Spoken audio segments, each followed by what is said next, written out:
আমার মনে হয় না আজকে এই শাড়ি কেউ মিস করবে। যদি ভালো লাগে ভিডিওতে একটা লাভ অথবা একটা লাইক দিয়ে দিয়েন। বলে দিই আমরা শাড়িটা ফুললি পাচ্ছি আপু তোসরের ভিতরে, ঠিক আছে? এটা কিন্তু তোসর সিল্কের শাড়ি, কোনো নর্মাল হাফ সিল্ক বা এগুলো কিছু না, একদম তোসরের বডি।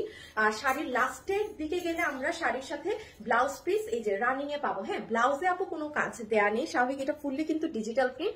এখান থেকে আপনার ব্লাউজটা চলে আসবে, কিন্তু শাড়ির আপনার এই যে কুচির এগুলো পার্ট সাজানো থাকবে। দেখেন পুরোটা কিন্তু আপু এগুলো হ্যান্ড ওয়ার্ক, এক একটা জিনিস হাতে বসে বসে করা, এটা যে কি কষ্টের জিনিস।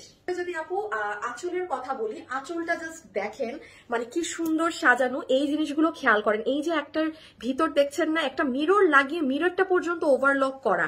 চিন্তা করেন কতটা সুন্দর করে শাড়িটা, কি সুন্দর করে পুরো শাড়ির এই জায়গাটা সাজানো।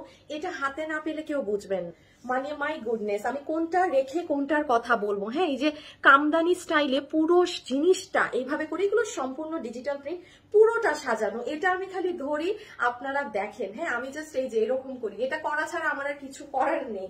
মানে এটা কিভাবে আপনাদের আমি বোঝাবো এটার সৌন্দর্য, জাস্ট অ্যামেজিং।